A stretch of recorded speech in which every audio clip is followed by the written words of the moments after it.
40 సంవత్సరాల క్రితం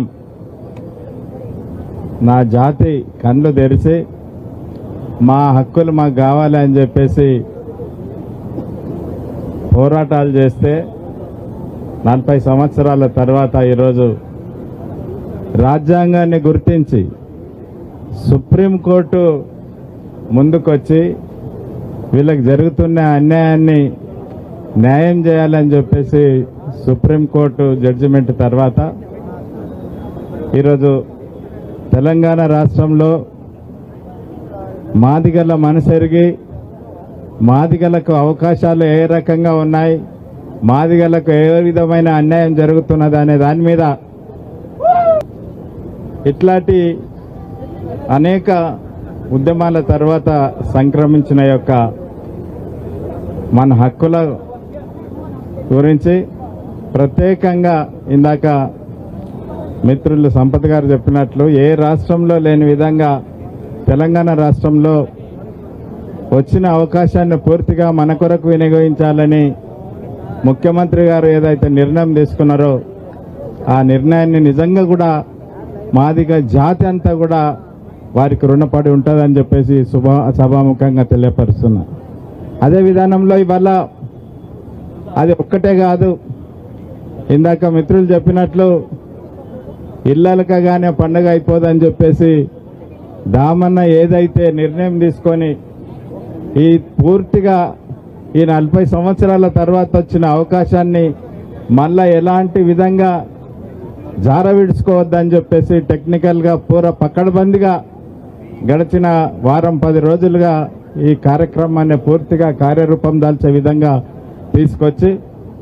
తీసుకొచ్చిందే కాకుండా ఈరోజు ఎవరైతే ప్రాణత్యాగాలు చేసినరో యొక్క మంచి కార్యక్రమానికి వాళ్ళని అందరినీ కూడా గౌరవించాలని చెప్పేసి ఒక్క ఇంచు కూడా జాతిలో వెనుకకు పోకుండా ఎవరైతే అమరులైనారో ఆ కుటుంబాలకు కాళ్ళు కడిగి నెత్తికేసుకున్న దామన్నకు ప్రత్యేకంగా మనం అందరం కూడా జాతి మొత్తం వాళ్లకు ఆయనను గౌరవించాల్సిన అవసరం ఉన్నది. ఈ సందర్భంగా చాలామంది మాట్లాడుతూ ఏ రకంగా వచ్చింది ఇది, రేపు ఏ విధంగా మనకు ఉపయోగపడుతుంది, వేలాది కుటుంబాలకు లక్షలాది కుటుంబాలకు ఈ యొక్క వర్గీకరణ ఉపయోగపడుతుంది, మాకే కాదు రేపటి మా తరాలకు అదేవిధంగా ఇంకా తరతరాలకు కూడా ఇది ఉపయోగపడే విధంగా ఈ వర్గీకరణ జరుగుతుందని చెప్పేసి మనం భావించాల్సిన అవసరం ఉన్నది.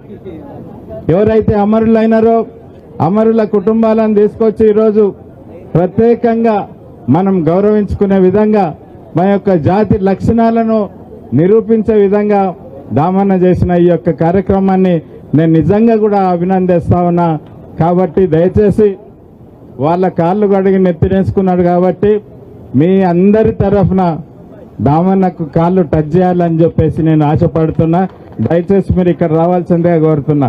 దయచేసి రండి. మీరు లేదు రావాలి, మీరు కాళ్ళు కడగంగా నెత్తి మీద పోసుకోంగా లేనిది ఇన్ని కార్యక్రమాలు చేసిన మా అన్న, మా జాతి బిడ్డ, నాకంటే పెద్ద అన్న, తప్పకుండా నేను ఆయన కాళ్ళు టచ్ చేయాలి.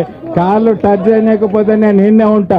మీరు అప్పటిదాకా ఇక్కడ రావాల్సిందే. లేదు, మీరు రావాల్సిందే పని కాదు.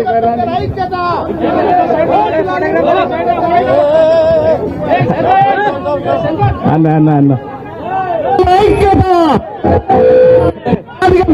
ఐక్యత.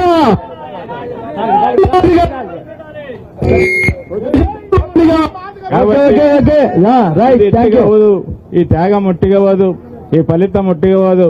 మనమందరం కూడా ఈ రోజు లీడర్గా ఉన్న ఈ స్టేజ్ మీద ఉన్న పెద్ద మనుషులందరూ కూడా ఈ యొక్క కార్యక్రమాన్ని మన తరాలకు అందించే విధంగా, ఎందుకంటే చాలా మంది కులం మీటింగ్ అనగానే కులం మీటింగ్ నాకేం చేసేది అని చెప్పేసి పోతుంటారు. కానీ దయచేసి మిమ్మల్ని అందరినీ కూడా చేతులెచ్చి మొక్కుతా ఉన్నా, కులం మీటింగ్ ఎప్పుడు వచ్చినా సరే మన పాత్రలు ఉండాల్సిన అవసరం ఉన్నది. కాబట్టి దయచేసి ఖచ్చితంగా దీన్ని ఇంప్లిమెంట్ చేసి మనకు ఈ కులాల లీడర్లు అనిపించుకునే విధంగా ఉండాలని చెప్పేసి భావించాలని చెప్పేసి మిమ్మల్ని అందరినీ కూడా కోరుకుంటూ, ఈరోజు ఏదైతే ఈ యొక్క అపురూపమైన ఈ సంఘటనకు, అపురూపమైన వేదికకు అధ్యక్షత వహించిన నా అన్న, నరసింహన్నకు ప్రత్యేకంగా కృతజ్ఞతలు తెలియపరుస్తూ సభా వేదిక మీద ఉన్న నా తమ్ముళ్ళకు అందరూ కూడా మరొకసారి నమస్కారం చేస్తూ సెలవు తీసుకుంటాను.